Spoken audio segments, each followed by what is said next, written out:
Alrighty. So I apologize for the background noise in the back. Oh, sorry, one more person coming in. Okay. So, hi everyone. Now it is my distinct pleasure to introduce Professor Datar. Professor Datar is the 11th Dean of Harvard Business School and George F. Baker Professor of Administration. During Professor Datar's tenure at the school, he has served as Senior Associate Dean for University Affairs, for Research, and for Executive Education. He serves on the board of directors of ICF International, Novartis AG, Stryker Corporation, and T-Mobile, and has worked with many corporations on consulting and field-based projects.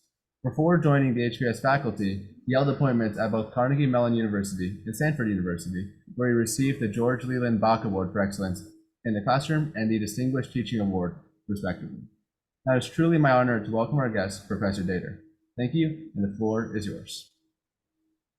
Thank you very much, Zunian, for inviting me. And what I thought I would do is spend a few minutes.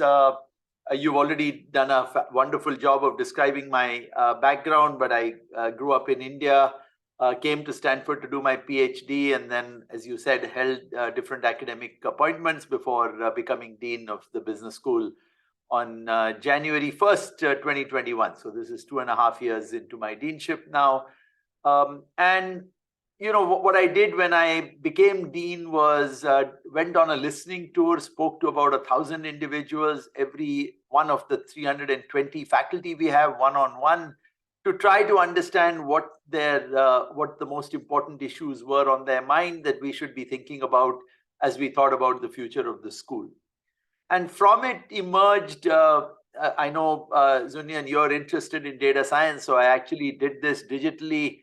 And I did something called topic modeling analysis using something called LDA techniques to try and understand all those interviews, because otherwise, by the time you've done your 1,000th, you don't have much memory of your first. So try to capture all that I learned.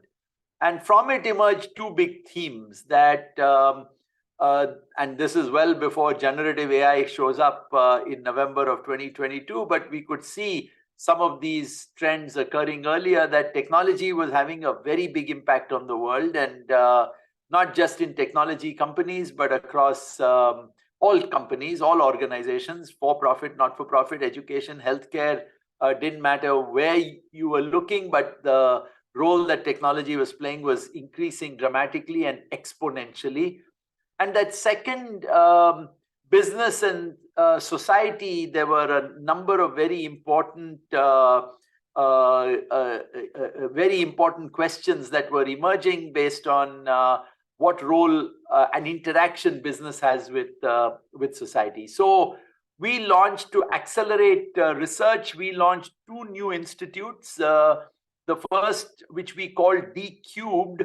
The first D stands for Digital and Technological Transformation. The second D stands for Data Science, Machine Learning, and Artificial Intelligence. And the third D stands for Design Thinking, Human-Centered Design, Operating Model Design, Business Model Design, Creativity, Entrepreneurialism. So in other words, how do you combine the best of both the technology and the data and creativity? And we created this new institute called D Cubed. D Cubed has a number of labs inside it. Some, for instance, working on climate and sustainability, others on business platforms, still others on consumer centricity, still others on reskilling. So all the big topics and issues with an underlying layer of thinking about ethics and privacy and bias as we think about the use of more and more data. So that was what D Cubed is. We have lots of partnerships with companies, but the idea is to accelerate research and stay at the cutting edge. One of the things that D Cubed is doing, for instance, at the moment, is developing our own large language models. So the HBS LLM that we would use in teaching some of the content in our courses. We have a course on a required course on data science in the first year of the MBA curriculum. How might you use generative AI to be a tutor on some of the topics that students might be interested in, and how might you also use it in other subjects, so maybe accounting, finance, operations, and so on. And D-Cubed has helped us move very quickly on trying to do it. A lot of our students do independent projects in D-Cubed. So if they're thinking of starting cutting edge companies in climate tech or in AI, they can work with our faculty in these labs to start companies. 13% of our students, so that's 130 students at the business school, started companies last year, and that's the 22 graduating class. I don't yet have the data for the class that just graduated. So D-Cubed also playing a very big role in entrepreneurship. The second institute that we created was something that I was just mentioning, was the Institute for the Study of Business in Global Society. And it starts with with a lot of data showing the enormous positive role that business has played over decades in the world. So lifting people out of poverty, improving our standard of living, giving us new products, creating great jobs, entrepreneurialism, innovation, all coming from very important things that happen in business. And at the same time, recognizing the challenges in the world that we should address using business ideas and business solutions. Among them has been a big discussion around what is happening in geopolitics, and the business school's view of trying to bridge divides. So we are always interested in dialogue and communication and understanding. So that's what Biggs is doing, as everyone is talking about what's going to happen in the global economy. We're also involved in some very exciting projects and new ways of thinking. So on the climate area, we think about climate policy, energy policy, and economic policy together, and therefore think about how we should think about transitions from the energy and climate issues that we face now to a more greener economy going forward. But how do you think about that in the context of both energy and economics, in addition to climate? And then we're involved in a very major study called the 110 Initiative. And I'll just describe it in brief as one of the things that the Institute is doing, which is the opportunity to employ 1 million individuals, and they might be socioeconomically disadvantaged or racially or ethnically disadvantaged. How do you get those individuals who don't have a college degree into living wage jobs in corporate America over the next 10 years? So 110 stands for 1 million over 10 years. Our belief is that talent in the world is much more evenly distributed than opportunity. So how do you get talented individuals to be a much bigger pool of talent for companies to hire, rather than only looking as companies do for graduates who have finished college? And the reason this becomes important is, I'll use the case of IBM, which is a public case that we have written, where in 2012, IBM required 90% of its jobs to have only recruit individuals with college degrees. After the analysis is completed, only 47% actually require a college degree. So over-specifying jobs for particular roles in companies means that you only can access very small pools of talent, whereas in fact, if talent is more widely distributed, and because people didn't have the opportunity to go to college, we shouldn't be necessarily thinking of them as not being productive members of large companies. So how can we do research on that, work on that, spread that all over the world? So that's an example of the kind of work that we're doing in these two new institutes that were created in the last couple of years. We are also involved in a very massive digital transformation of the school post-COVID. I always describe COVID as a passageway to Harvard Business School's future. We've just hired our first chief digital and data officer, and we're in the process of building a data lake so that we take all the content and assets that the school has and amplify our reach and impact. So, for example, we are fortunate to have access to a phenomenal library, Baker Library, the best business library in the world. We have access to Harvard Business Publishing, which publishes the Harvard Business Review. We have access to numerous thousands of case studies that we have written. We have courses online called HBS Online. We're trying to do something to help entrepreneurs be more successful. How do we take all that content and digitize it so that it is available to the world in a much bigger way? Our mission is to educate leaders who make a difference in the world. How might we spread that knowledge and learning throughout the world, which is a big exercise that we are involved in our digital transformation. At the same time, we will be able to provide lifelong learning for our alumni. Many of our alumni who have graduated 20, 25 years ago do not have access to the best cutting edge work that the school is doing in technology, in data science, in inclusive leadership. And so including how do you build these skills that I was talking about in geopolitical affairs as it's happening now. How can we, through digital means, continue to provide our alumni with this kind of benefit and advantage? And the last thing I'll mention is that we are also reimagining a lot of our educational programs. So we are going to do a lot more of digital and in-person work even in the MBA program. We are we're trying to improve access to the Harvard Business School. So we just announced a year ago in August of 22 that the lowest 10% socioeconomically will go tuition free to Harvard Business School for both years. So you'll pay no tuition if you're in that particular group, with the idea of trying to enhance access to more and more talented individuals so they can come to HBS. And also, of course, create, as I say, these new forms of learning so that more people can learn what it is. We are likely to also do some significant new announcements in how we will support entrepreneurship. So we're reimagining learning in a very significant way. Let me just close by making a couple of comments around what my message was to MBA students this year, because I think it's got a lot of it touches on some of what I just talked about, and I hope is of some value and insight to you. I basically started by mentioning that we are in, of course, what you probably have heard with the acronym of VUCA, a volatile, uncertain, complex, and ambiguous world in which we live. And the question is, in that world, how should we be thinking about leadership qualities that would be important? And I talked about three A's, if you will. One is active listening.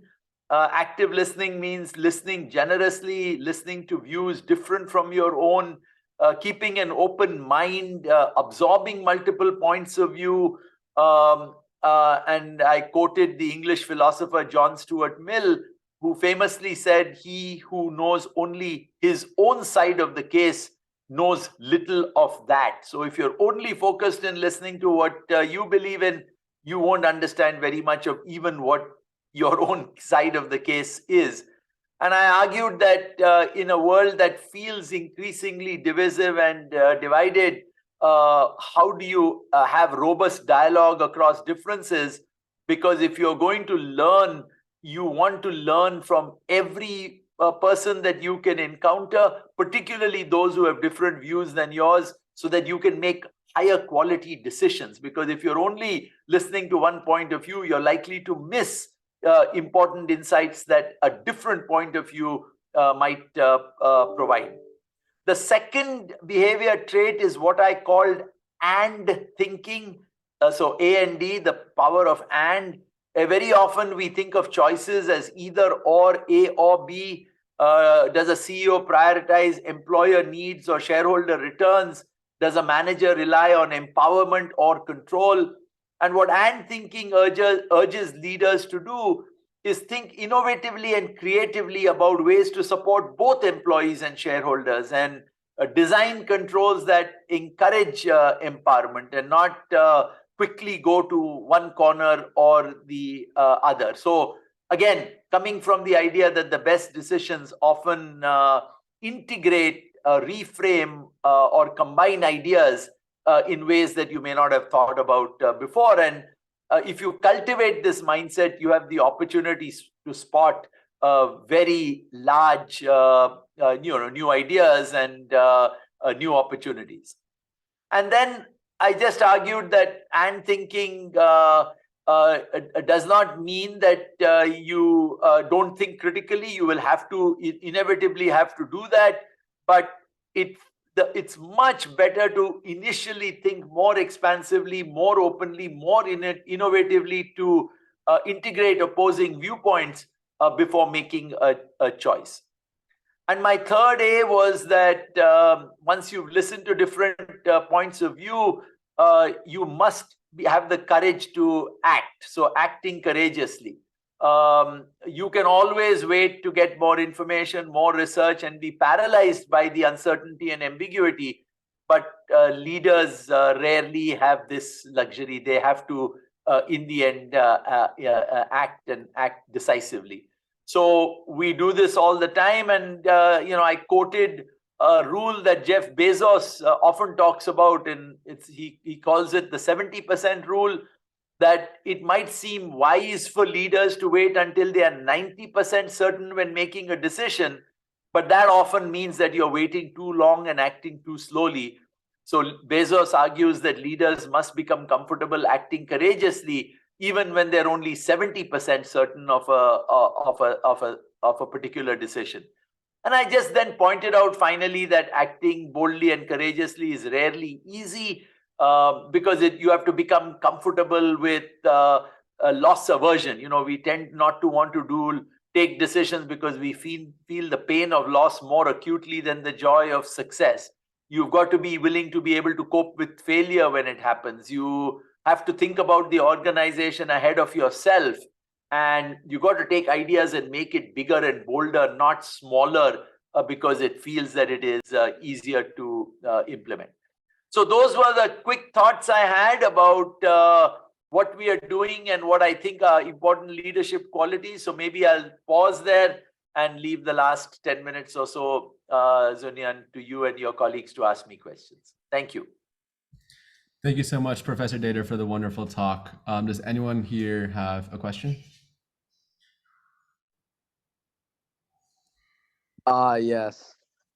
So, based on your opinions, do you believe that taking more risks in the business world leads to higher success? Do you think that if you take these risks, then that will be a greater reward than waiting a little longer for the percentage of failure to be lower? Or do you think, just like taking risks is a way to go? Because I mean, obviously it's not a bad thing to fail. You learn from your failures, but in the long run, are your failures going to be outweighed? So thank you, Max, for that question, and a really important one, and one that, of course, we spend a lot of time at the school thinking about. And I'll just connect it to the various points that I just made. So, you should, of course, not be afraid to take risks, because as you pointed out, Max, in your question itself, taking risk is essential to getting a reward. I mean, you won't get reward unless you are taking some risk. You're trying to do something that someone hasn't done before. You're trying to build a product that no one has had. You're trying to deliver a service in a different way. You're taking risks because you don't quite know whether it would work. But what we try to do is think about systematic ways in which you can reduce that risk, so that as you're thinking through the risks you want to take, you are already absorbing issues. So we, for instance, say, don't automatically start by taking the biggest risk that is there. Try to prototype smaller uncertainties that you might have, and then learn from those prototypes and learn from the creativity that you have developed, so that you're not not just launching without having tried different things. So it's got a nice name now in the profession. It's lean startups is the way people think about it. Even now, people won't give you capital to take all the risk you want to take, but systematically lower the risk by doing things that you can learn from fast and quick, and then even if you fail, no big deal, you'll pivot and get into something else. So that's point number one. So take risk, but take it in a thoughtful way.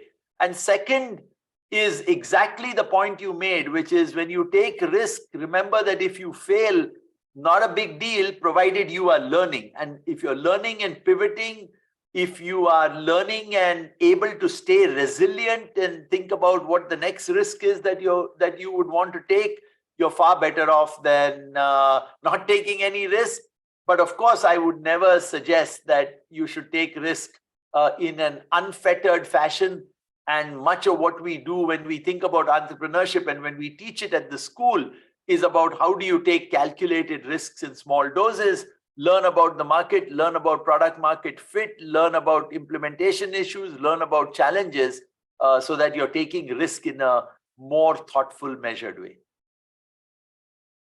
Okay, perfect. Thank you.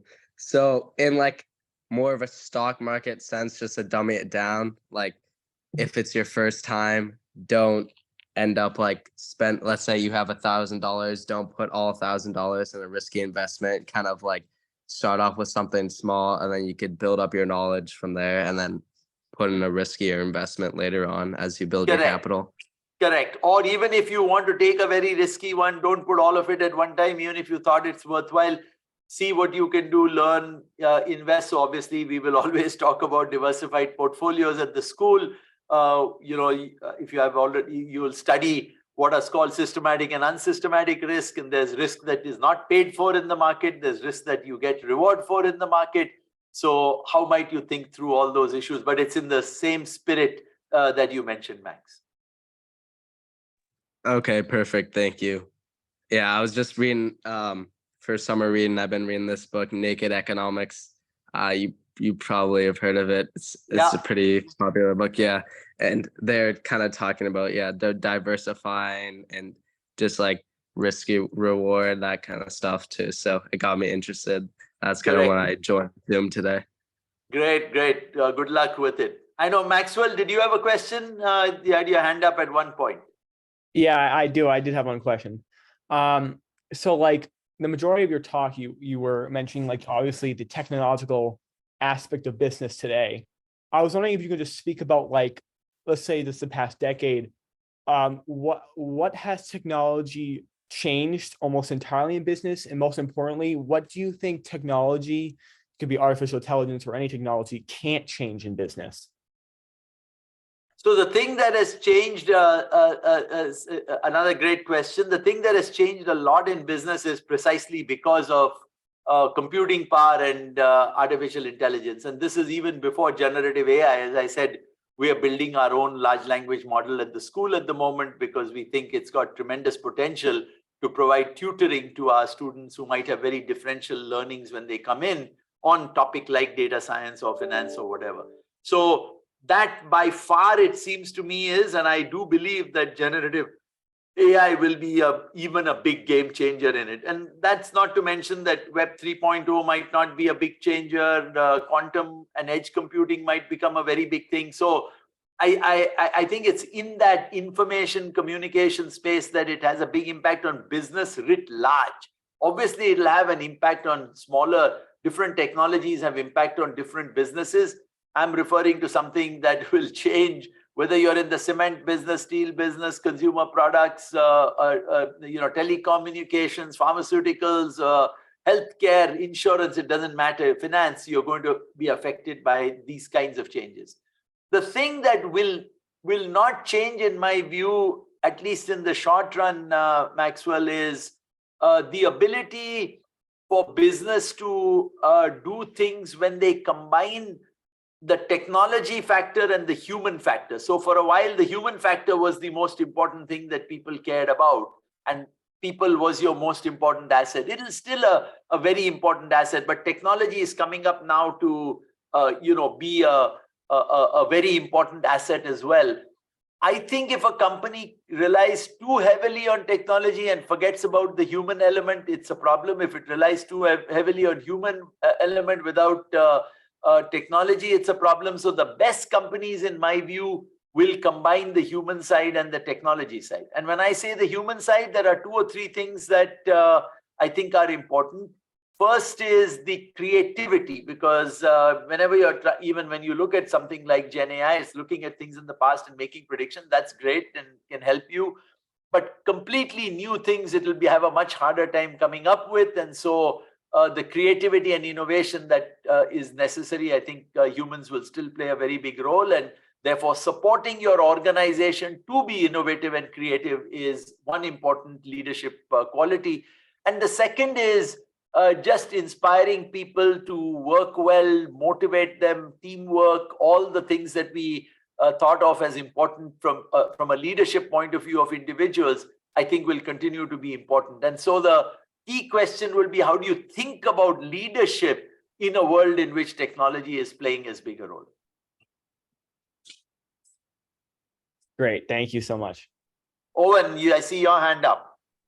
Yes, thank you. So in your talk, you mentioned like widening the talent pool to try to access more talents in large areas, which I really like that idea. And I was just wondering, do you think that could potentially conflict with the increase of technology in business as you say, or do you think they can kind of work together? I think they can work together, Owen, in a very important way. So another great question. Because when you open this pool, you actually might get the benefit of a lot of people who understand the technology and can work with the technology in a very good way that allows us to become more productive. So what I think will happen in the long run, all the technological enhancements that we have made as humankind have always been ones that have pushed up productivity and improved our standard of living. That's been repeatedly seen. The challenge that you are referring to is an important challenge which will happen in the context of the transition. Transitions are always hard. Whenever that occurs, that transition will always be hard. But eventually, I like to say that the world provides us with an endless supply of problems. The more productive we get, we can go after more of them. And so becoming more productive over a period of time will only be good. The transitions, I think, as your question suggests, might be a little bit problematic. But overall, having more talent, better outcomes. Alec. Yes, sir. I'm going to ask a little bit more of a niche question. So I'm going to be just graduating from high school this year. And for my freshman year of college, undergraduate, I'm going to be majoring in business economics. What aspects of like economics majors in general do you think are most valuable in the business world overall? I mean, I think economics is a phenomenal preparation, Alec, for the business world. There are things that you may not pay as much attention to that I would urge you to pay attention to. So, for instance, take something like macroeconomics, global economics. You might think, oh, geez, I'm going to work in a company. Where will I worry about that? But trying to understand what's happening in the economy, in the environment, and how does it play a role, I think hugely important. And then on the business side, I would tell you that thinking about organizational issues, which again, one tends to not pay as much attention to, I would pay a lot of attention to that. So it's this mix between the micro and the macro. By micro, I don't only mean microeconomics. I mean trying to understand organizations and technology and people, as we were discussing, but also combining that with what's happening on the macro world and global world. Don't ever not pay. I think as students, we tend to think about the more immediate thing. I can't tell you the number of my alumni who tell me how much they benefit from understanding the world and why that is important. Do you find microeconomics more beneficial to everyday life, or do you think macroeconomics is more important because it portrays more to the economy and GDP of our entire nation? So which one do you personally find more important? I know it's a little different than business, but I'm very also interested in economics. So yeah, no, I think the micro is one that has the more immediate effect, Weg. But my point is that understanding the macro helps you understand the micro better, so that don't go for a corner solutions and thinking again, as I said, don't go for a corner solution of only the micro, which feels like the most important right now, but think about it in context. So very important to think about it in context. Brian. Hi, how you doing? Very well. Thank you. Good thing. Yeah. Anyway, so I was wondering. So I'm a freshman at SMU right now. Well, actually, I'm going to be. And I was wondering. Well, I didn't get into the business school, unfortunately, but I'm gonna go in as an econ major. So this is kind of similar to Alex's question. But I was gonna say, other than economics, is there like another thing you think I should study to prepare me for the business world?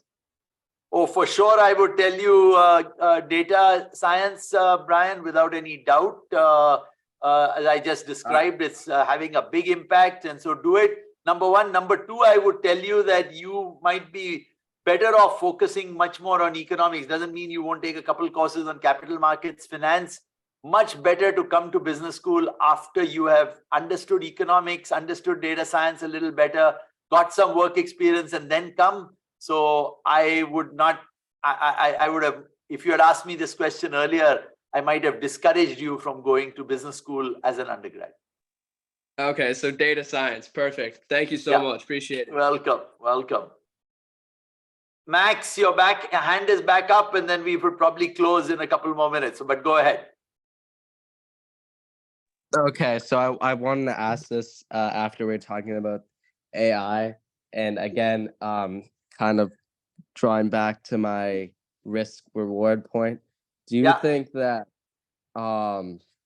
due to AI there will be less high risks that you'd be able to take because of the fact that, like, I know, for example, my cousin's boyfriend, he works for a company that they have like massive portfolios, and they are able to tell like what products to invest in based off like a computer. And I'm just wondering if this, like, it'll be harder to make more money because of AI, like, kind of helping you and being more productive on what to put your money into.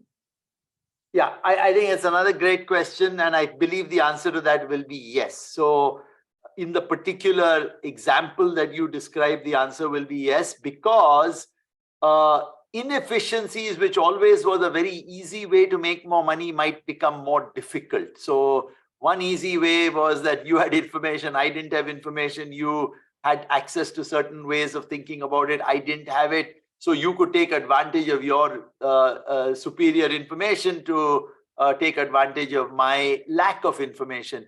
To the extent that that is better distributed, then that issue will become less. Now, having said that, we do also know that because of technology-based trading, there are papers that have been written in economics that shows that you might actually amplify certain effects, and you might end up on the wrong side of that amplification. But generally, the idea that you're reducing information asymmetry and therefore reducing the opportunity, not so much for risk, but from asymmetric information, is higher. And of course, it's the same thing. The risk comes from inherent risk, and the risk that you don't know something, you're going to reduce the risk that you don't know something for sure.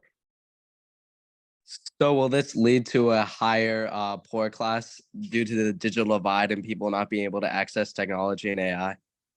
I think there'll be more access to technology and AI, Max, now. So if you think about what Gen AI will do, is it can, and what we are doing at the school, I believe that it has the opportunity to provide a private tutor to every kid. And it doesn't matter if you're in a wonderful school district like Weston, where we live and where our kids went to school, or to a much poorer school district. You will have access to better knowledge and better technology, so that will help on the leveling of the educational playing field. Will it cause more problems in terms of the standard economic effects of network effects, and therefore the benefits of scale that comes from some of this? Probably yes, a little bit, but I come back to my point that in the short run, there will be some of these effects. In the long run, I think everyone will be better off. And as I said, the world supplies us with an endless supply of problems, so we'll be able to go after more of them. Okay, perfect. Thank you. That about Welcome. sums up all my questions. Welcome. Professor Datar, so I do apologize. We are going a bit beyond the scheduled time. If I may, can I just squeeze in one last question for myself? Sure. Okay, so regarding the 1 in 10 program, I believe economist Michael Spence, who was actually on the speaker series last year, he mentioned in a famous paper that a college education in particular is used more as a signal of one's productivity. So I was kind of wondering, how does the initiative plan on having like an alternative method of signaling talent? Because I do believe you mentioned that there's talent's definitely a lot more evenly distributed. So just wondering what kind of the method is to alternative to college in order to signal that talent. Okay. No, that's a great question. And of course, Mike Spence was my former dean when I was at Stanford. So I know him extremely well. And he won the Nobel Prize for the signaling paper that he wrote almost as his thesis. So which is very rare that someone writes a thesis that is that fantastic that wins you the Nobel Prize. So, so it'll continue to be a signal. I think that advantage will, in my view, will stay. I think the part that we are trying to figure out is when you don't have that signal, how do you identify talent? So Mike's question was, if you have that signal is an indicator of talent. If talent is more distributed than opportunity, and you don't have that signal, not because it's a lack of talent, but because it's a lack of opportunity. So what might be other ways in which you might be able to signal that you have that talent? And that's work that we are doing, but there are some, again, it's across a very wide range of topics, but there are different tests you can give that are not exactly the tests that you get in college. And by the way, no mistaking the point that college has a lot of other things that it creates and benefits it creates that you won't be able to substitute. The point of the 110 initiative is to say, how can we identify talent using different signals? So can you give tests, for instance? Can you look at experience, for instance? Can you look at work product, for instance? Are there other signals you can use to display that talent and use that to access the talent? So that's the point to your signaling question. But more importantly, the point of the initiative is to create more opportunity for people with that talent, which is good for business and good for society, because the ripple effect through society of being able to provide opportunities for people who otherwise may not have had them, because companies are describing their requirements too narrowly as saying you require a degree when in fact you actually don't, is the purpose of our study. So two-part answer. Number one, we think we will create much more opportunity because of, and by the way, we're also providing these companies through our online digital work that we are doing with courses and training, and we're training the managers of these individuals. So you have to go after it in a multi-pronged way. But in terms of the narrower part of the question about identifying talent, do it in a different way than a degree. Degree is one way to do it, but identify new ways of identifying that talent. And that's the work that we're doing. Thank you so very much. So with that, this is a wonderful discussion, and I apologize for going a bit over. Very problem. A lot of folks were able to join in as the meeting went on. So thank you so much for joining us today, Professor Datar, and for sharing your perspectives on entrepreneurship and leadership. So thank you so much. Thank you so much again, and thank you so much, everyone, for joining in. All right. Thank you, folks. Be all the very best, and good luck in college and good luck in your subsequent years at Weston. I remember coming to the school very often and would always love the energy and excitement that we would see with all of you there. So all the best, and look forward to staying in touch. Thank you. Bye. Thank you so much. Thank you so much. Thanks, folks. Bye.